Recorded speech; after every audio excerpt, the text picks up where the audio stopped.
vamos a empezar este webinar que nos acerca a algo que la pandemia del coronavirus puso, ustedes saben, puso contra las cuerdas al sistema de salud en nuestra región. Y no solo en nuestra región, por supuesto, en todo el mundo. Nos dejó lecciones que no debemos olvidar, y una de ellas es precisamente cuidar a los cuidadores. Las organizaciones de salud deben ocuparse de sus colaboradores. Pensamos que deben estar atentos a su salud emocional, física, escucharlos, trabajar y colaborar con ellos. Esto es una voz que yo quisiera hacer extensiva a los directivos de las organizaciones. Cuidar a los cuidadores, como decimos en Plenty, es esencial, y eso nos demostró la pandemia. Solo un personal reconocido y capacitado se le puede garantizar dar una atención adecuada, una atención segura. Por eso es que estamos comprometidos a entender problemas como este. El burnout y la fatiga por compasión son dos manifestaciones que se presentan en el personal de salud y en todos quienes son cuidadores. Así que vamos a empezar, Mariana, vamos a estar juntos con ella. Así que, pues, te dejo la palabra, Mariana, para continuar con lo que corresponde de ahora en adelante. Bueno, como bien dices, Diego, estamos hoy enfocándonos en lo que es el burnout en el sistema de salud, porque es un fenómeno que se puede dar en diversos ambientes de trabajo y en diferentes profesiones, e incluso en personas no profesionales, igual que la fatiga por compasión. Yo estoy segura que el día de hoy nos acompañan muchas personas que son cuidadoras por naturaleza, que tienen esa vocación de ayudar, que quizás pudieran tener en casa algún pariente mayor con alguna enfermedad, como lo es el Alzheimer o la demencia, o alguna otra enfermedad crónica, degenerativa, cáncer, o quienes quizás están cuidando de un ser querido que sufre por adicciones, y quienes además de eso tienen que cuidar a hijos, atender un trabajo, atender las labores del hogar. Y bueno, todo esto también nos puede llevar a la fatiga por compasión. Es importante mencionarlo, ¿no? Entonces, esto realmente nos vamos a enfocar hoy en personal de salud y también en cuidadores en general, no solamente quienes laboran en hospitales, sino quienes lo hacen de diversas formas. Entonces, nuestra agenda de hoy vamos a ver de manera somera, porque nos encantaría poder profundizar más y sabemos que eso nos llevaría mucho tiempo. Vamos a ver lo que es el burnout, lo que es la fatiga por compasión, las similitudes entre ellas, como también sus diferencias.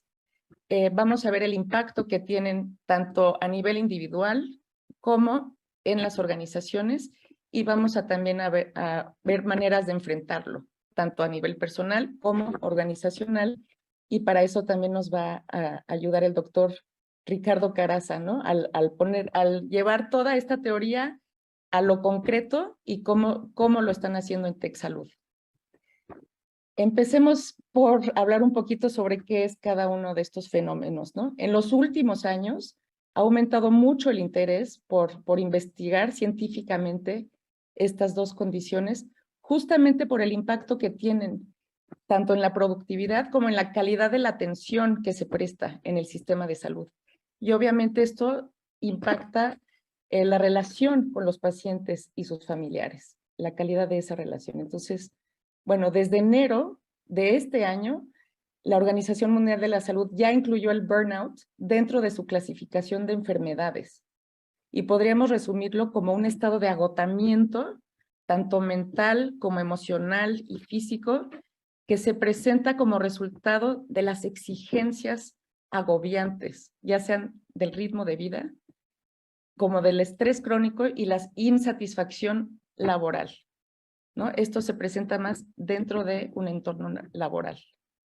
Por otro lado, la fatiga por compasión, desde el año 2000 ya se reconoce como un cuadro clínico diagnosticable según la Asociación de Psicología Americana, y podríamos resumirla como un conjunto de alteraciones emocionales, psicológicas y conductuales que padecen aquellos que brindan apoyo a las personas que sufren.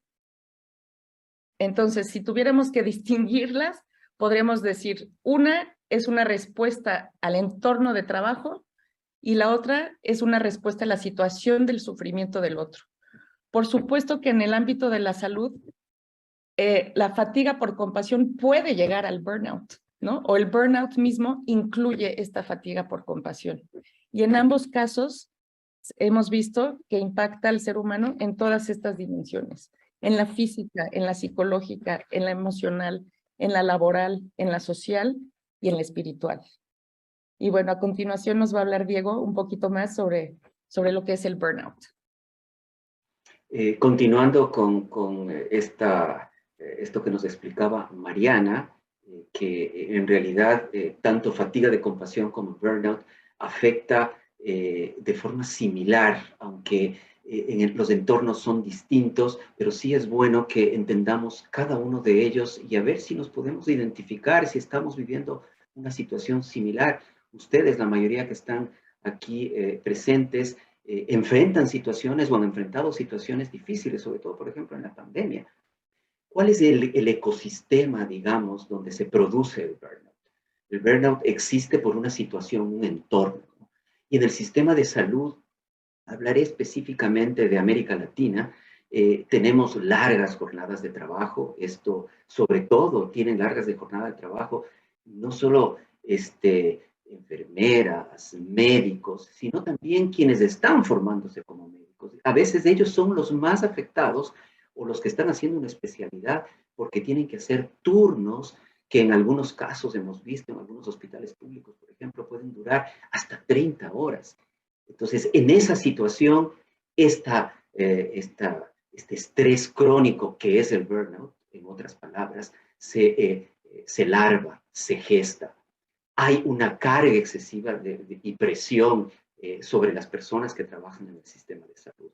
Y en muchos casos, incluso se les exige que atiendan a un número determinado de pacientes en un día.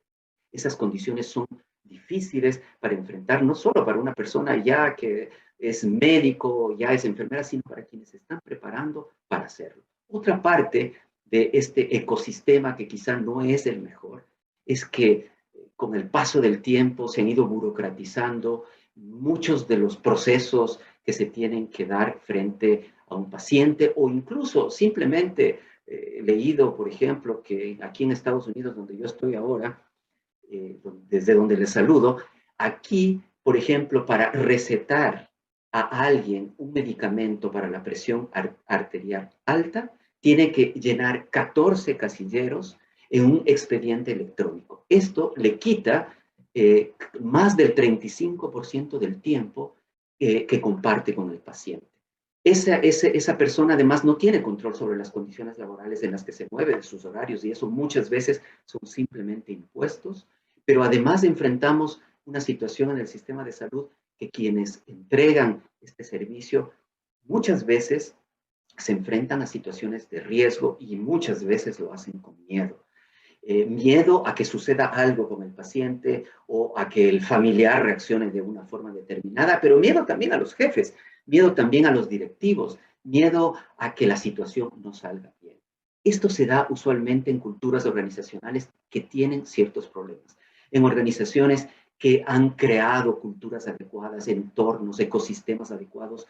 Esto comienza a cambiar, sobre todo después de la pandemia, cuando nos dimos cuenta de que es muy importante estar atentos a lo que sucede con los cuidadores si queremos dar un servicio adecuado. El sistema en general, quizá pondría un acento en el sistema público de salud de algunos países de América Latina, tienen este tipo de problemas, estos entornos que incluso en algunas he escuchado testimonios de personas que trabajan en hospitales públicos, donde se atienden además los más pobres, donde los procedimientos, los protocolos están rotos o en ocasiones no existen, donde faltan medicamentos, donde faltan equipos para poder diagnosticar y el médico tiene que diagnosticar simplemente con la auscultación, con ver al paciente, conversar con él, pero no cuenta con ese otro apoyo. Entonces, el sistema es el que está generando, el que está larvando este burnout que muchos cuidadores sufren en el sistema de salud. Y todas las investigaciones hablan de tres espacios, de tres círculos donde el burnout se produce y que se expresa. El cansancio emocional es uno de ellos, otro es la despersonalización y el otro es esta falta de realización profesional. Cuando hablamos de cansancio emocional, ¿de qué estamos hablando? Es de sentirse agotados, es de dormir mal, de estar cansados, de estar eh, expuestos continuamente a tanta presión. Por eso estamos un poco irritados y es difícil relacionarnos con otras personas, con nuestros colegas, con los pacientes. Lo otro es la despersonalización. Como la palabra lo dice, es como perder la personalidad.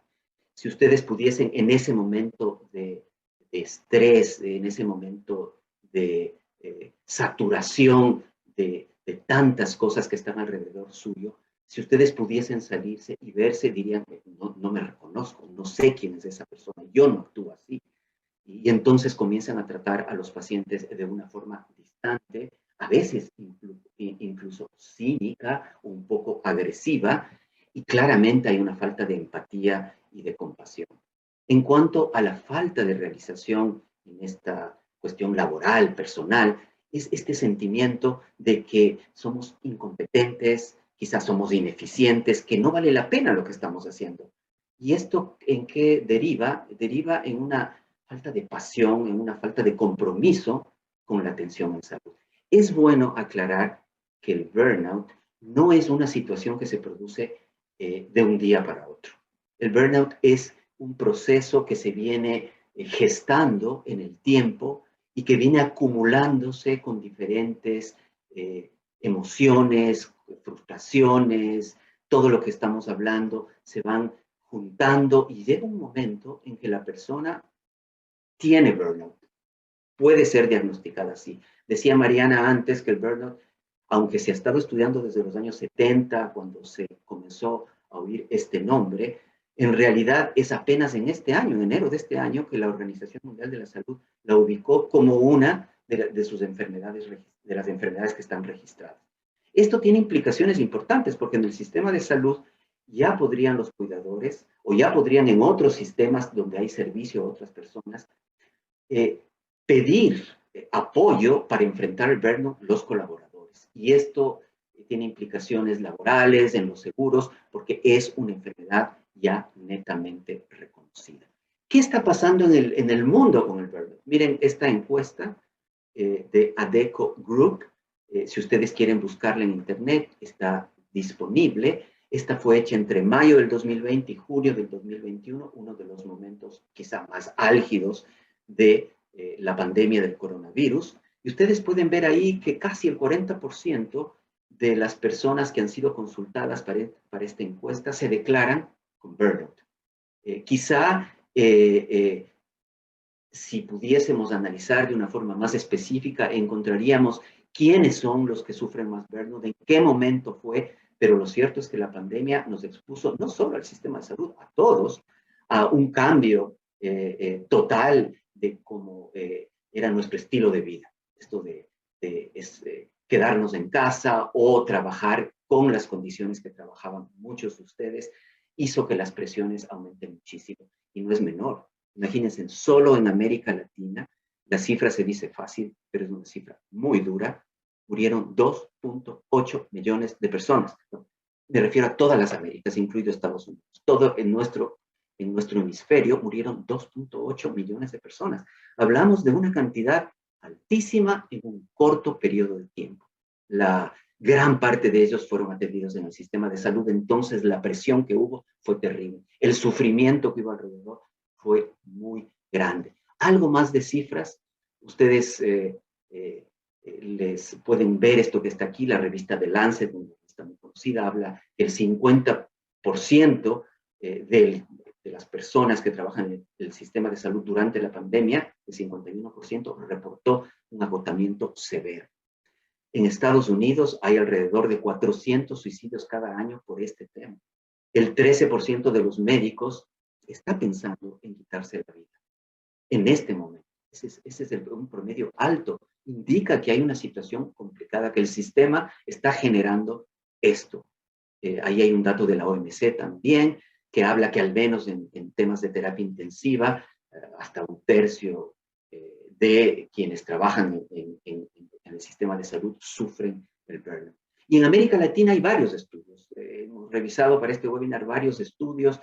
Los universos a veces son distintos de los estudios, pero lo cierto es que visualizamos que hay niveles de burnout entre el 20 y el 50% en diferentes países, en unos más, en otros menos, dependiendo de las condiciones. Y ahora que hemos hablado del burnout también, pero vamos a acercarnos al otro, a qué es la fatiga por compasión. Así que Mariana, cuéntanos, pues, ¿qué es la fatiga de compasión? ¿De qué se trata esto? Gracias, Diego. Pues mira, la fatiga de compasión también se le ha llamado el costo por cuidar, ¿no? El costo de la compasión, el precio que pagamos por ser empáticos. El doctor Charles Figley define esto como el costo justo por preocuparnos por otros y por su dolor emocional. Desde los 70 él estaba analizando este fenómeno. Y podríamos decir de nuevo que es este agotamiento debido a una exposición repetida y continua a lo largo del tiempo. A acontecimientos traumáticos, aquí estamos hablando de, pues puede ser tanto trauma físico, cuando hay heridos graves, como trauma emocional en otras personas, ¿no? Y sobre todo también con personas con quienes ya hemos creado un vínculo especial. Son personas que también nos importan en la mayoría de los casos cuando desarrollamos este síndrome.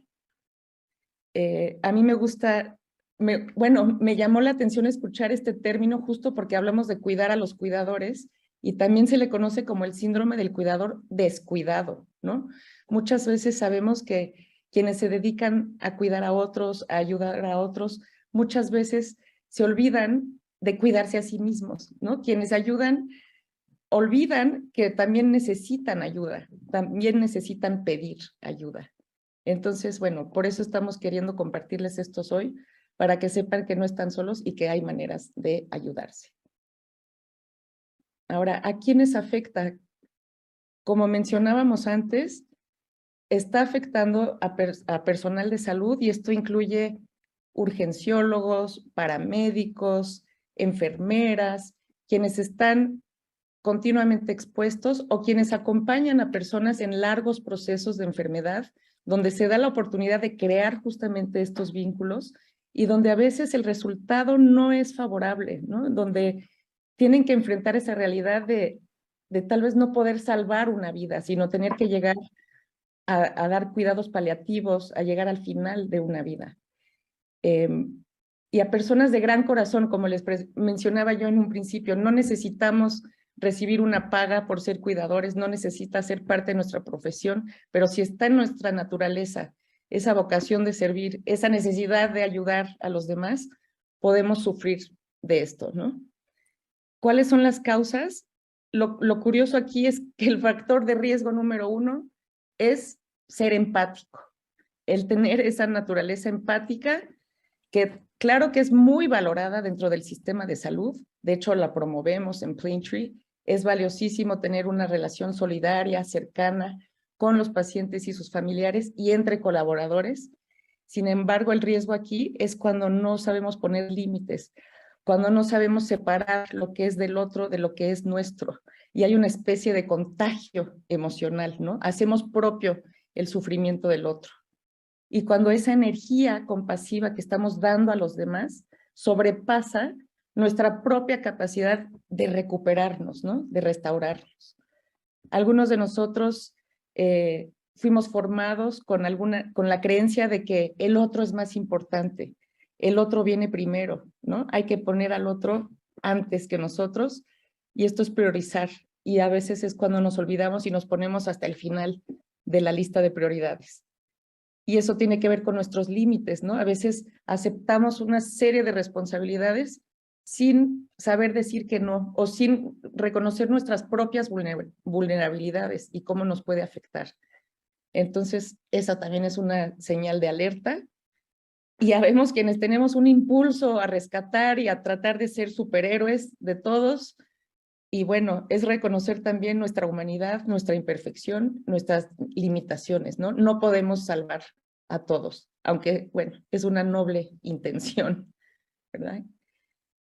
Ahora, Mariana, que te escuchamos a ti y lo que hemos hablado del burnout, lo que nos gustaría también es hablar, y esto quizá lo comienzas compartiendo tú, de cómo se Claro, expresa, qué síntomas. Hemos estado un poquito hablando de esto, y yo solo sí. quisiera reiterar lo que Mariana decía. Muchos de ustedes que están ahora conectados a este webinar de Plently son cuidadores natos, cuidadores a veces profesionales en el sistema de salud y al mismo tiempo están cuidando a alguien en su casa y tienen este entorno que a veces no es fácil de manejar. Si estuviésemos quizá en terreno hablando de estos temas, pediríamos que alcen la mano en este momento quiénes de ustedes están cuidando a una persona con Alzheimer, por ejemplo, y estamos seguros que varios alzarían la mano, o alguien que está con cáncer o que está en la fase terminal de su vida. Así que estos síntomas, tanto para personas que tienen burnout como para personas que sufren fatiga por compasión, son aplicables. Mariana, te dejo la Diego, palabra. ahora que dices esto, decías que la pandemia expuso muchas cosas y yo nada más quiero compartirles brevemente, me voy a exponer aquí, que a mí me expuso algo, me expuso también. Me dediqué a cuidar a mi madre que tiene una enfermedad progresiva y degenerativa, porque justamente por la pandemia no podíamos contar con ayuda de otros cuidadores por aquello de la sana distancia. Y por otro lado, dentro de mi profesión, como también, además de Plaintree como tanatóloga, estuve escuchando muchos casos muy tristes, muy fuertes de personas que perdieron a varios seres queridos a lo largo de la pandemia. Y de pronto yo me empecé a dar cuenta de síntomas en mí, ¿no? Insomnio, ansiedad, miedo, depresión. Sentía que me desconocía a mí misma, que no contaba con mis propios recursos para ayudarme a mí misma, ganas de aislarme del mundo entero. Entonces, ese, digamos, es otra señal de alerta, ¿no? Cuando uno empieza a sentir que ya no es quien era antes y que ya no puede accesar a los recursos que normalmente le ayudaban a enfrentar el día a día, ¿no? Y bueno, sigamos hablando un poquito sobre estos síntomas, porque sí, es importante identificarlos, saber que no estamos solos, que tiene un nombre esta condición y que puede ser atendida, ¿no? Se puede buscar ayuda. Dentro de los síntomas físicos, pues hay dolores de cabeza, mareos, tensión muscular que puede sentirse en la espalda, en el cuello, problemas digestivos, gastritis, colitis, palpitaciones, alteraciones del sueño que pueden expresarse ya sea como insomnio o como exceso de sueño. Y bueno, todo esto también afecta nuestra respuesta inmune ante otras enfermedades. Y emocionales, bueno, podemos tener arrebatos, cambios de humor repentinos, sentirnos más irritables, eh, abrumados. Esa es una palabra muy frecuente, ¿no? Sentirse saturado, sentirse abrumado, rebasado, ya no se puede más, ¿no? Frustración, ansiedad, síntomas que si no se tratan pueden derivar, sí, en una depresión, ¿no? Apatía, problemas de memoria y concentración sobre todo también, y en la atención. Y bueno, Y Diego, no sé. hablando, sí, sí, y hablando de los conductuales, cómo nosotros nos conducimos frente a los demás, cómo nos mostramos socialmente, adoptamos una actitud de cierto aislamiento y muchas personas encuentran, no sé, en el cigarrillo, en el alcohol, en algunas drogas ilícitas, una forma de aislarse, de salirse de esta situación. Son actitudes de riesgo que a la larga producen mayores problemas. Y en lo laboral también vivimos frente a situaciones y cómo nos sentimos y cómo estamos, nos afecta, por supuesto, en cómo nos relacionamos con nuestros seres queridos, pero también en el trabajo. Así que lo que hacemos es evitar el contacto con los colegas, hablamos con los pacientes como que fuesen una amenaza o los evitamos. Y en general, ¿no?, es difícil que nos motivemos, ¿no? Antes también habíamos hablado de esta sensación de incompetencia, de ineficiencia, es algo de lo que se presenta tanto, como veníamos diciendo con Mariana, en la fatiga de compasión como en el burnout. repetimos que no se trata de una situación momentánea, es una situación que se va acumulando y que en cierto momento se expresa y puede ser entonces diagnosticada con estos nombres. Ahora les queremos invitar a participar. Les queremos invitar a que lean, por favor, estas 3 preguntas. Vamos a hacer algo interactivo ahora. En unos minutos, en unos segundos, perdón, va a aparecer una pantalla donde ustedes podrán optar por una de estas opciones y veremos cómo nos estamos sintiendo, al menos desde esta instancia, de este momento, conectados aquí a Pleno. No sé Como si... las respuestas van desde el 0 hasta el 6, que es o nunca, hasta todos los días, ¿no? Entonces, los invitamos a responder estas preguntas, por favor. ¿Cómo Ahí se... estamos viendo. Sí, estamos viendo las respuestas. Se van poniendo en la medida que ustedes van votando. Vamos a darnos solo un segundito más. Solo es una cuestión de aplastar el botón adecuado y realmente la primera pregunta: ¿me siento emocionalmente agotado por mi actividad como cuidador? A ver, creo que podemos ver ya un porcentaje. Veamos dónde tenemos la mayoría. A ver si podemos, ahí nuestros colegas de América Latina Sur nos están ayudando. Ahí vemos que han participado alrededor de la mitad de quienes están conectados. Y podemos ver ya, Mariana, ahí los porcentajes. No hay un marcaje así fundamental, pero veo que se sienten emocionalmente agotados, sobre todo, según veo, el 22%, pocas veces al año o menos, y otras personas que hablan de una vez a la semana. Es decir, bueno, es interesante ver que hay personas...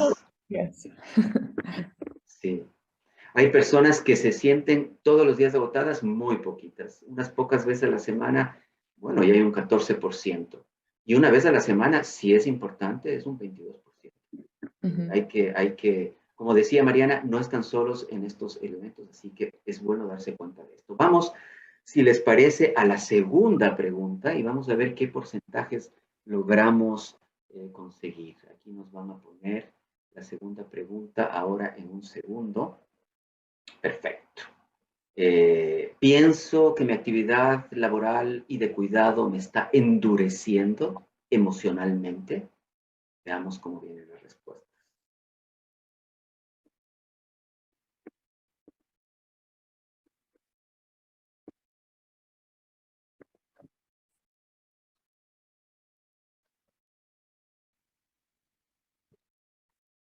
Estamos viendo cómo suben los porcentajes.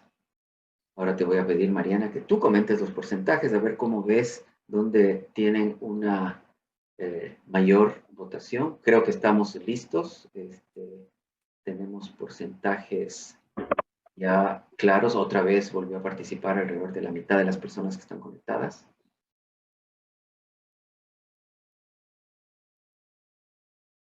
Bueno, aquí podemos ver que la mayoría, que es el 32%, son pocas veces al año. Se sienten así, que se van endureciendo. Es bueno saber que algunos dicen que nunca, pero sí hay un 6% que todos los días se siente así, ¿no? O algunas veces al mes o a la semana.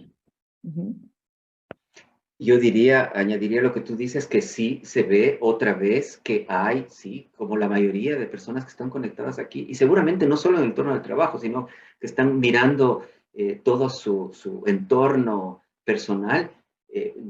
Ciertamente la mayoría pocas veces al año, pero también hay entre una vez a la semana o unas pocas veces a la semana. Entre ambos sumamos un 20%. Sí. Estamos hablando de personal que sí, personas que se sienten que la actividad laboral les está endureciendo emocionalmente.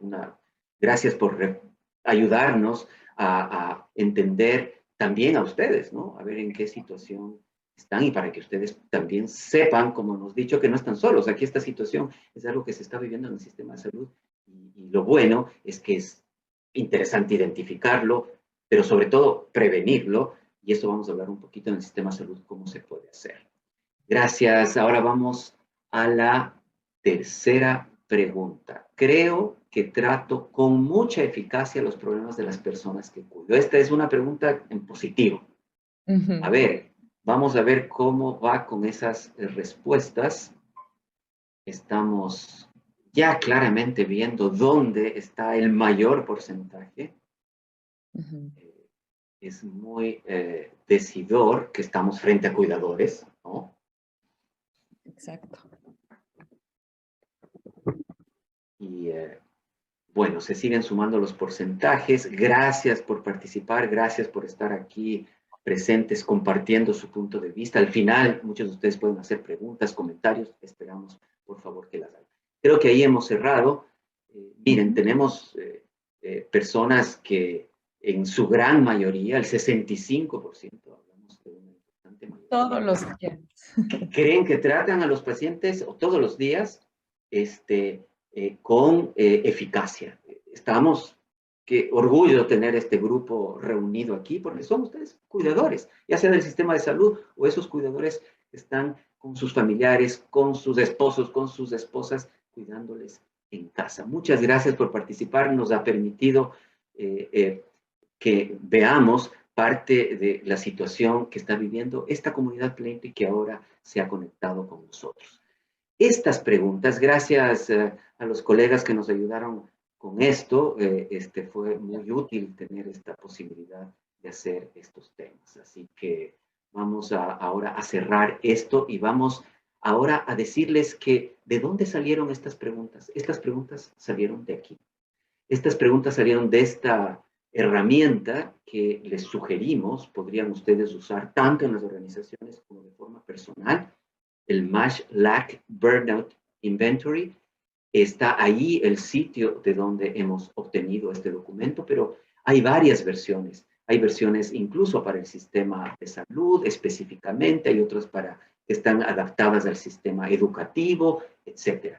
Pero es bueno que le den una mirada y que logren identificar cómo leer este tipo de respuestas que podemos obtener.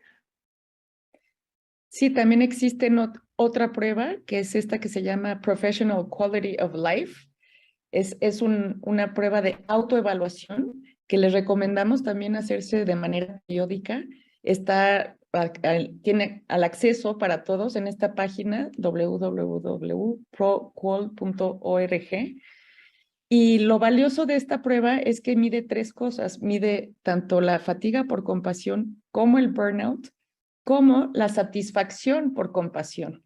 Es importante mencionar eso, ¿no? Como en esta última pregunta que salió en la encuesta, ¿no? Vimos que un 65% considera que trata de manera adecuada, ¿no?, a las personas que cuida.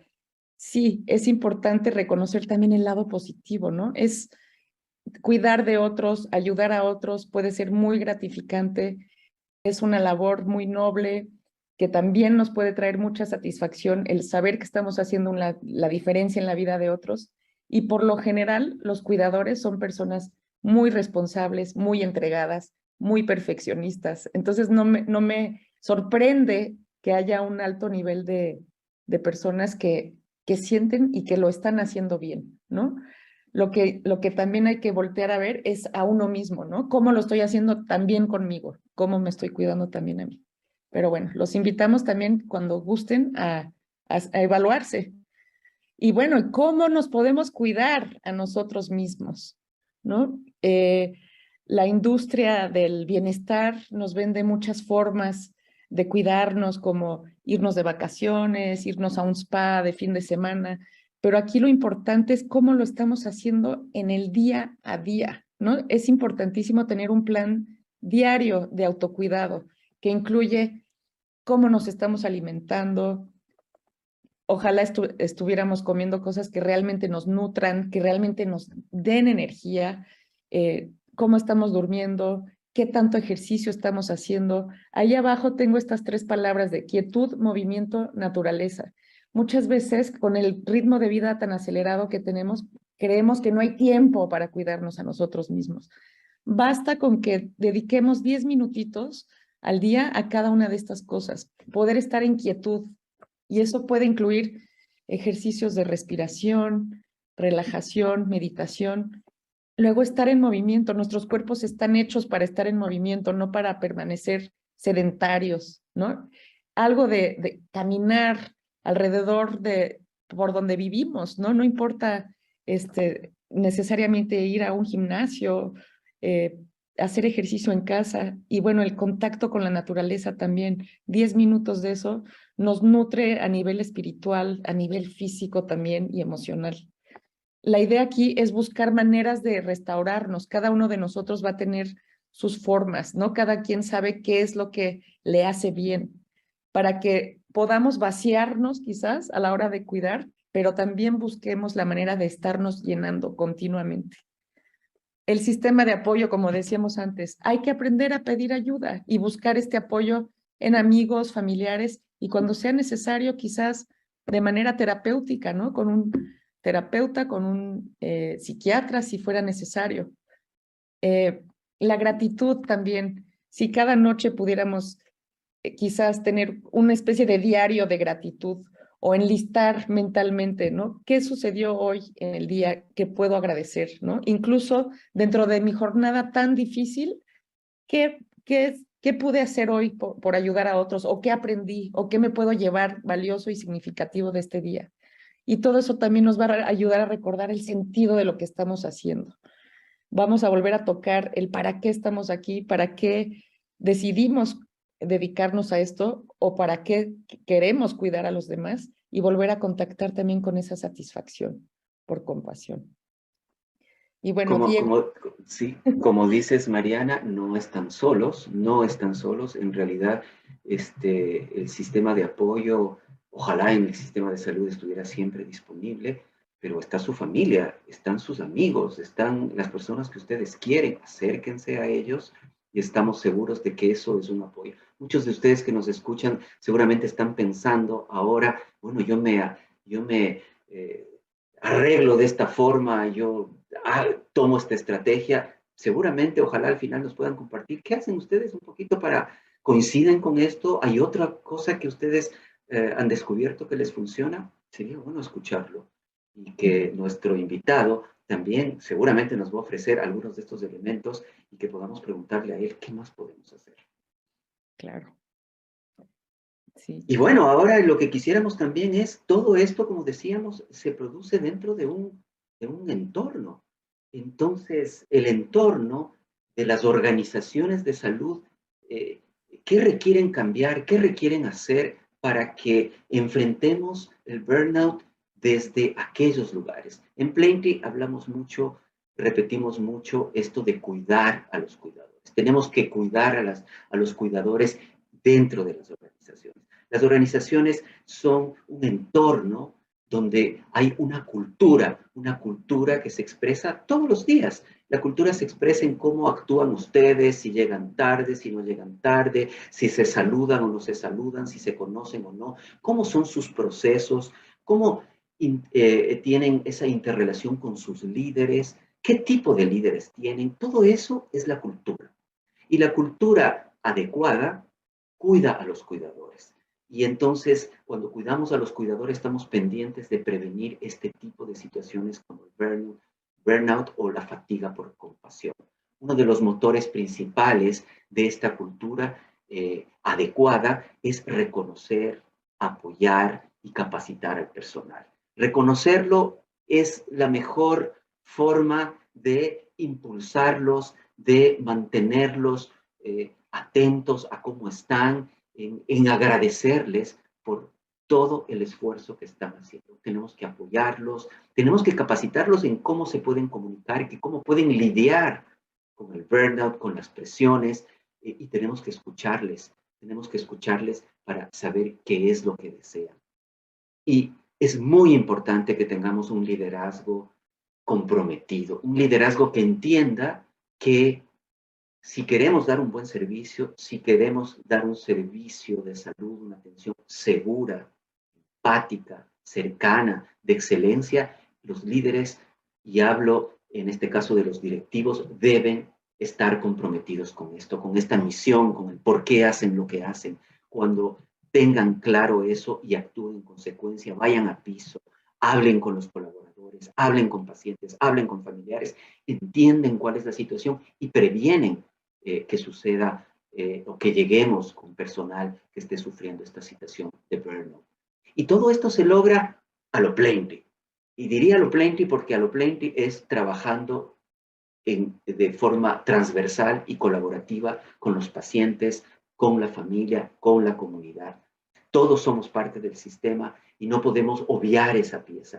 Todos somos parte del sistema, incluyendo los pacientes y familiares. Es así. Esa es la cultura de atención centrada en la persona con la que Plenty, con el programa para la certificación en atención centrada en la persona, trabaja con más de 800 organizaciones en el mundo. Esto es un modelo de atención que ya no se centra únicamente en ofrecer per se un servicio adecuado, sino que es un modelo en el que todos los actores participan.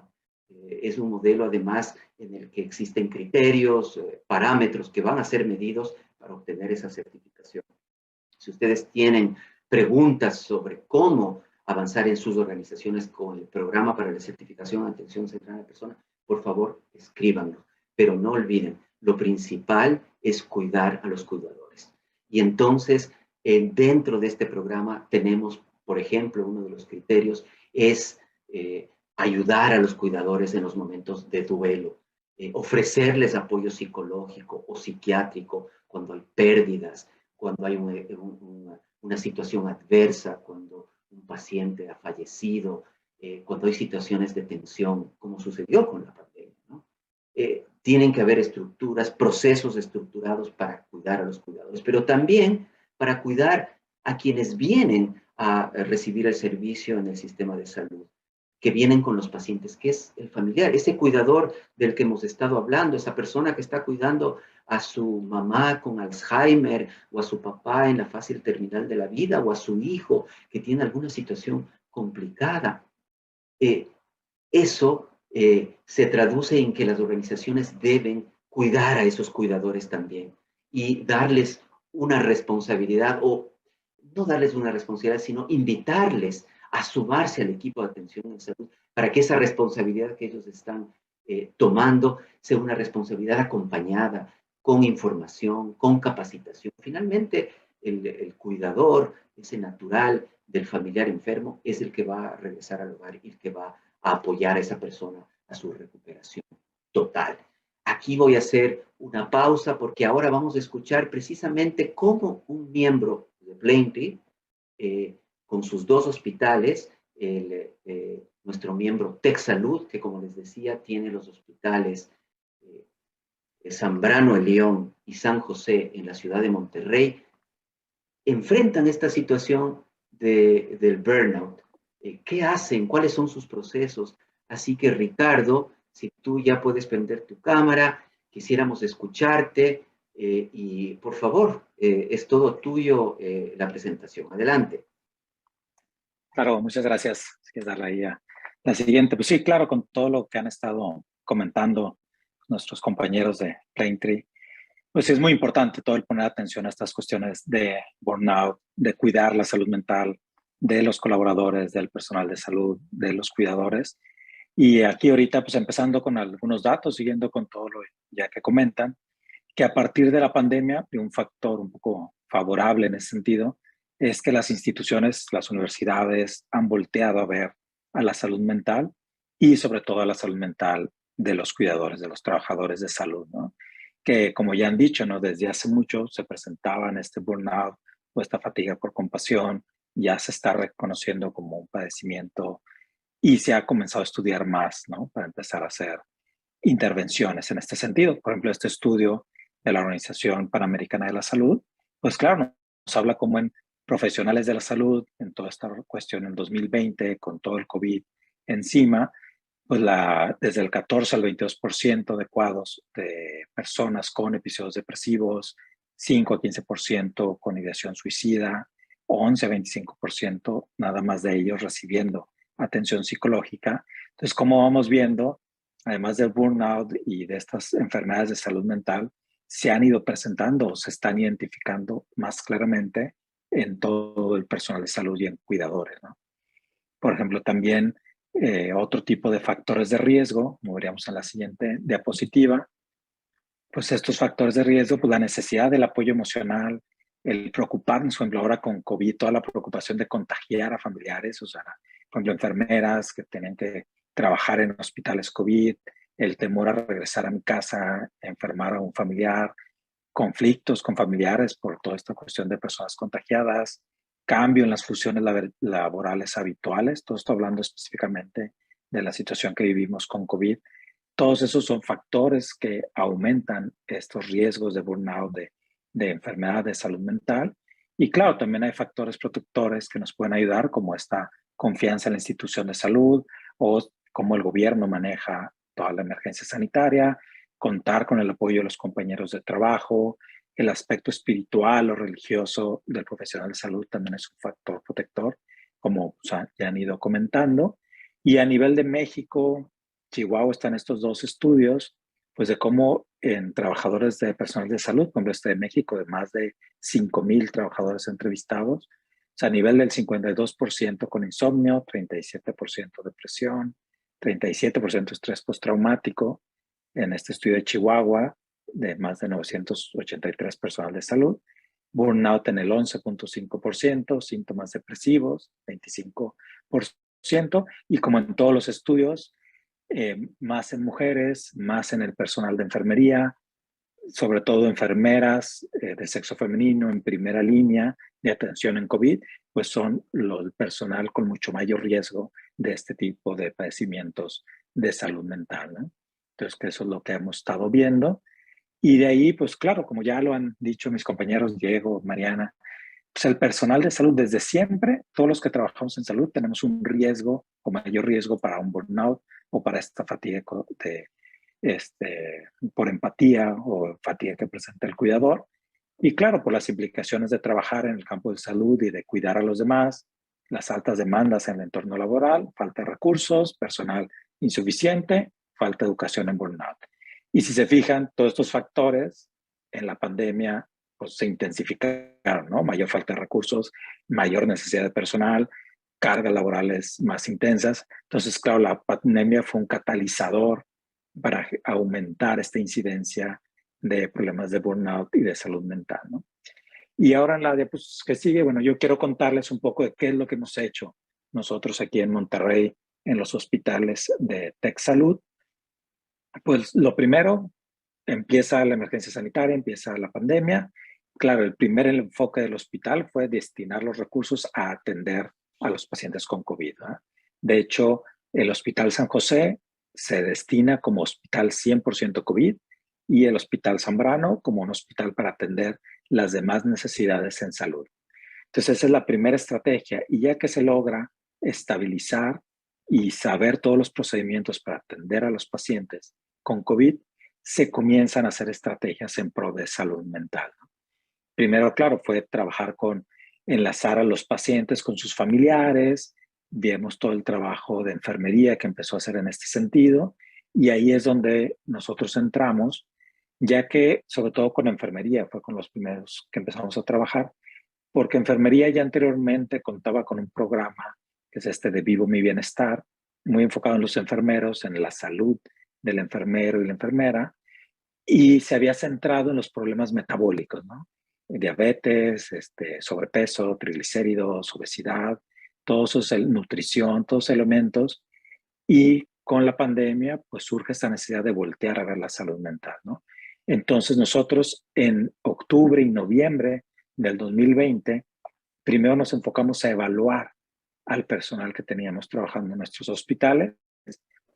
La foto de arriba es del Hospital Zambrano.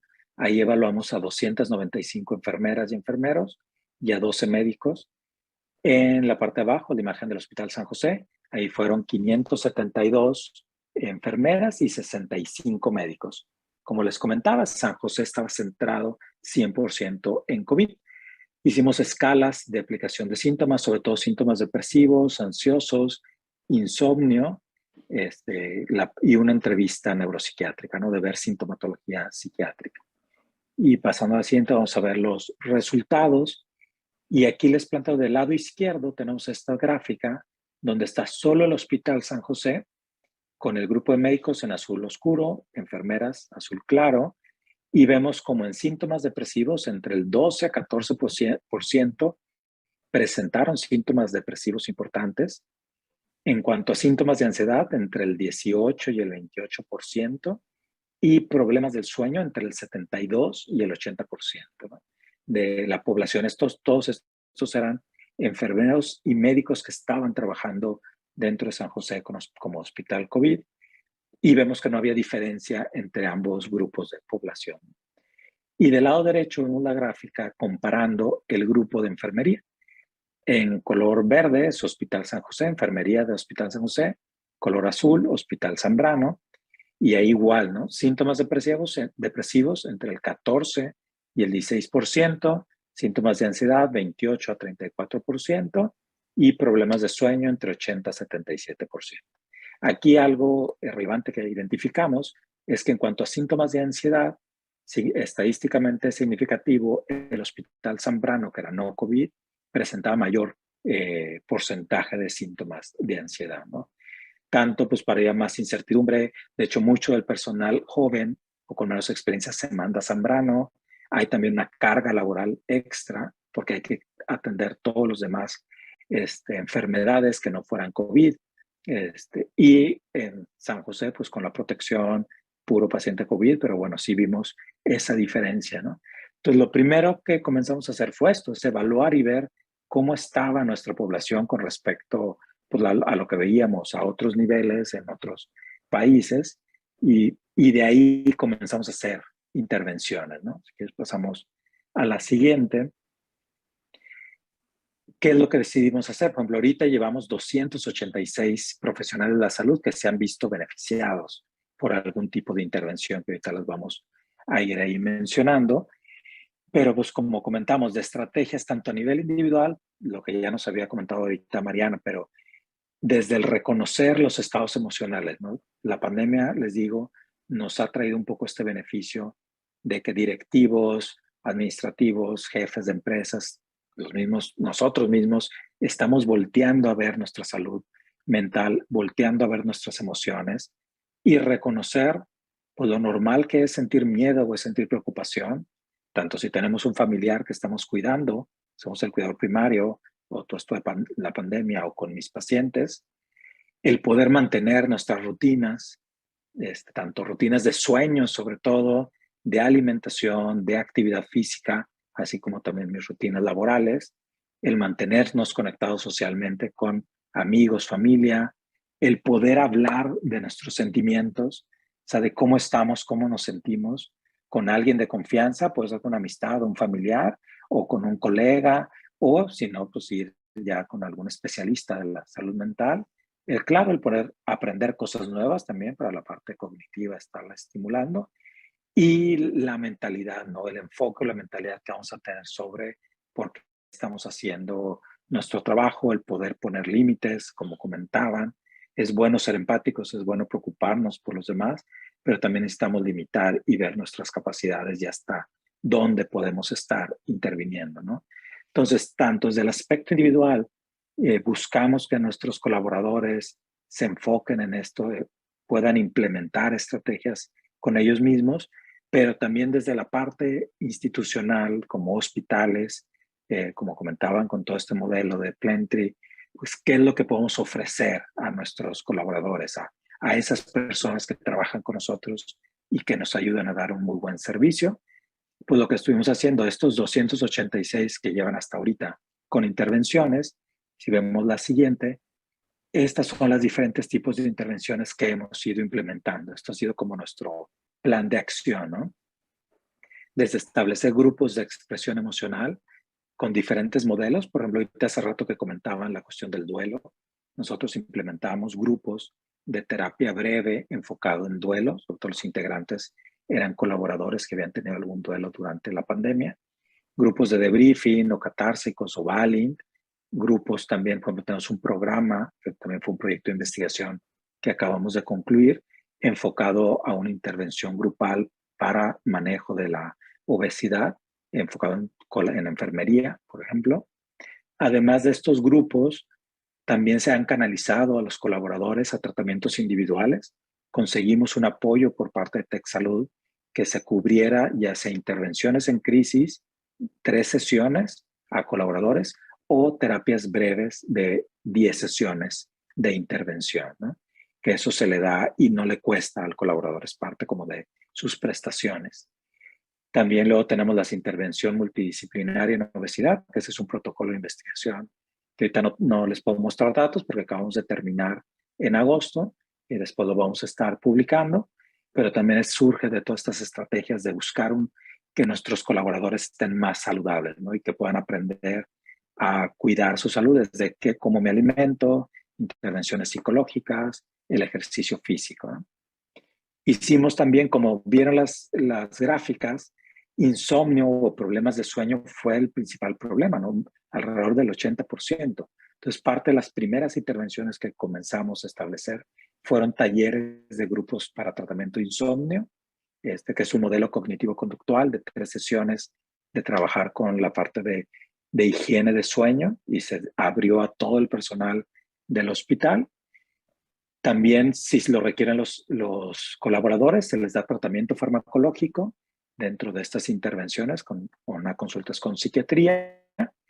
Y además de eso, comenzamos a partir de diciembre del 2020 con tener personal de salud en los hospitales adentro de las áreas, psicólogos, médicos generales, psiquiatras, para proporcionar tanto apoyo, claro, psicológico y psiquiátrico a los pacientes, pero también una forma de hacer intervenciones on-site, ¿no? O sea, estando ahí en el piso, poder ayudar a enfermería, al médico, pues muchas veces nos ha tocado, ¿no? Que a lo mejor fallece un paciente o hay que dar una mala noticia o hay una situación de estrés o de ataque de pánico, por ejemplo, en algún colaborador. Entonces, ahí mismo se pueden hacer intervenciones en la misma área hospitalaria, claro, en un consultorio aparte, pero tenemos personal de psicología dentro de los hospitales, pues que además de atender a los pacientes, pueden atender al personal de salud, enfermeros y médicos, ¿no? Entonces, esta es una de las estrategias que desde octubre 2020 ahorita hemos ido implementando gradualmente. Claro, este es un resumen pues, de estos casi 2 años, pues ya 2 años que hemos estado trabajando en este proyecto, donde identificamos y comenzamos a hacer intervenciones y tanto de empoderar a los colaboradores para que ellos cuiden su salud, pero también la institución permitir estos espacios para que se pueda llevar a cabo, ¿no? Entonces, esto es lo que yo les quería compartir con ustedes y pues si hay preguntas, comentarios, con gusto puedo responder. Muchas gracias Ricardo, muy valioso tu aporte. Ahora abriríamos un pequeño espacio de preguntas.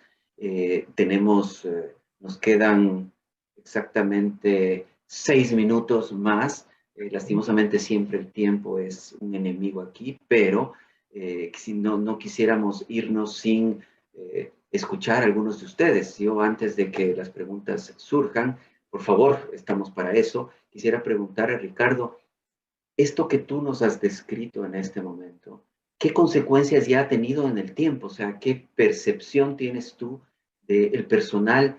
¿Cómo se siente ahora? Si tienen alguna medición o alguna percepción de cómo es su trato entre ellos, entre colegas y qué consecuencias hay respecto a los pacientes. Sí, sí, claro. Digo, la verdad ha sido un proyecto que ha sido muy bien recibido. Mayormente, principalmente trabajamos con enfermería, pero también dentro de estas evaluaciones hay camilleros o los de traslados, algunos administrativos. Y claro, una que ha surgido es que las áreas que a lo mejor todavía no hemos tenido la oportunidad de intervenir, sobre todo muchas cuestiones administrativas o, por ejemplo, radiología, pues nos han pedido, ¿no? Han pedido que también se replique el modelo con ellos. Enfermería hemos tenido muy buena respuesta. Sí se ha visto esta mejoría al implementar estos tratamientos, o sea, los que han podido llevar las intervenciones de psicoterapia o el grupo, que fueron 40 enfermeros que estuvieron en el grupo de tratamiento de obesidad, pues con muy buen pues muy buena experiencia y reconociendo sobre todo el que la salud mental es muy importante dentro de nuestro cuidado.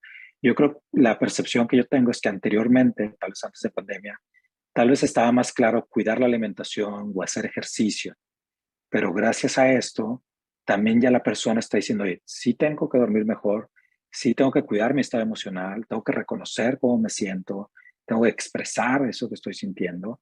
Entonces, eso ha sido una ayuda yo, que hemos visto mucho de crecimiento en nuestros colaboradores. Y en la parte de atención a pacientes, digo, también ha ido mejorando, pero yo quisiera resaltar que ha mejorado el involucramiento del personal de salud en hospital, de los psicólogos, ha ayudado sobre todo en estos casos difíciles de pacientes, ¿no?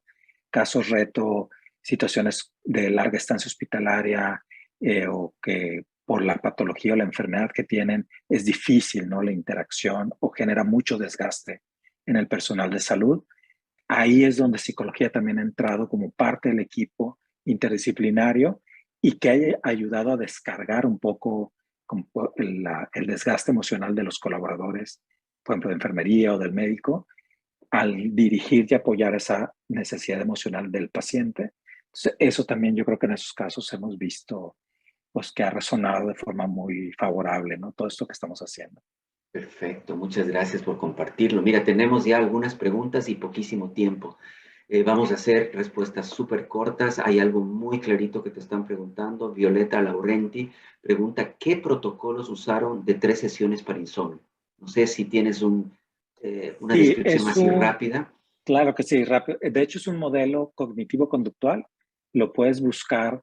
De hecho, hay libros donde te dicen toda la estrategia. Es un modelo cognitivo-conductual para tratamiento de insomnio. Búscalo en Amazon. Ahí hay varios libros, así fácil. Entonces, claro, tanto puede ser tratamiento individual como grupal y vienen todas las estrategias de higiene del sueño, de intervenciones cognitivas a nivel de pensamiento que nos ayudan. Entonces, nosotros nos basamos en ese y, por ejemplo, también el de obesidad grupal también es un modelo manualizado de terapia cognitivo-conductual. Perfecto. Y Y claro, es durante fácil de toda la acceder. presentación hemos visto que los problemas de sueño son una cosa que se presenta y los datos que arrojó el trabajo que tú haces en Tech Salud lo muestran claramente. Hay una persona que aparece como Anonymous. Esta persona pregunta, es interesante, ¿cómo se logra diferenciar el colaborador que realmente sufre de burnout versus el colaborador que lo único que busca es tener beneficios legales o extraordinarios aduciendo que tiene burnout? Sí, sí, claro. Fíjate, bueno, nosotros creo que no hemos tenido esa dificultad un poco de poderlo ver, ya que la mayoría más bien les cuesta trabajo aceptar el problema de salud emocional. O sea, en un inicio, ¿no? Como que más bien es alguien que quiere seguir trabajando, que no quiere que le quites días, que no se quiere incapacitar, pero que francamente estás viendo que tiene un desgaste importante, ¿no? Entonces, la verdad, nosotros lo que nos hemos topado más es que ha sido necesario involucrarlos, convencerlos de que sí requieren la atención. Eso sobre todo al principio y ahorita ya más fácilmente nos están buscando para ello y le damos pues esa formalidad que tiene cualquier otro padecimiento, ¿no? Se evalúa, se ponen escalas, se entrevista para realmente ver que sí tengan esa sintomatología y a partir de ahí pues ya hacer las intervenciones, ¿no? Entonces yo creo que esta parte de entrevistarlos, de evaluarlos, nos ha ayudado a ver los casos pues más claramente. Perfecto. Hay otro Vamos, comentario Miguel. que me parece, hay un comentario que me parece importante. Pareciera que a lo largo de toda esta sesión nos hemos enfocado más en el personal que tiene contacto más directo con los pacientes, ¿no? ¿Qué pasa también con el personal administrativo y de soporte? Por supuesto que también han sufrido de burnout, ¿no? Y también se expuso Sí. esto a lo largo de la pandemia, justo por las mismas jornadas largas de trabajo, quizás cambios de pronto en los roles, se les sumaron responsabilidades, etcétera. Entonces, por supuesto, también ellos han padecido de este burnout. ¿Y Totalmente. Sí. qué tanto notaron ustedes? ¿Hubo deserción laboral por lo mismo? Sí, sí, sí hubo al inicio, hubo muchos cambios en la parte laboral, sí hicieron algunas intervenciones para ayudar cuando toda esta cuestión de si regresaban a casa o si vivían con familiares de riesgo de infección de COVID. También como esta parte es más enfermería, pero hemos trabajado con traslados, con seguridad, con el equipo de seguridad, con algunos administrativos, pero poco. Nos falta ampliar más esa área. Pero sí hubo momentos donde fue necesario, hubo recambios de personal, hubo más contrataciones. O sea, sí ha sido mucha cuestión en el ambiente y laboral, pues que nos ha impactado la pandemia y que hemos tratado de ir ayudando, ¿no? Desde nuestra perspectiva y de salud mental. Y pues todo el equipo que colabora conmigo y que trabaja, pues, hemos ido logrando todo esto. Muchas gracias, Ricardo. El tiempo se nos agotó lastimosamente. Les agradecemos a todos los que nos han acompañado ahora, esta comunidad Plenty, digo yo, desde el sur del continente hasta aquí al norte. Gracias por acompañarnos. Tengo ahí varios comentarios que ya no podemos leer. Simplemente al final diré que Alejandrina Grajeda dice, no puedes tratar adecuadamente a las personas si no tienes equilibrio en tu sistema. Excelente plática. A ti, gracias Alejandrina por haber estado conectada y a todos los que nos acompañaron. Estén pendientes de lo que viene en Plenty. No olviden que el 9 de noviembre es el tercer foro Plenty de las oficinas de América Latina. Ahí les esperamos y será hasta la próxima. Éxitos para todos y muchas gracias otra vez. Muchas gracias, Diego. Hasta luego. Gracias, Ricardo. Gracias. Muchísimas gracias. Adiós.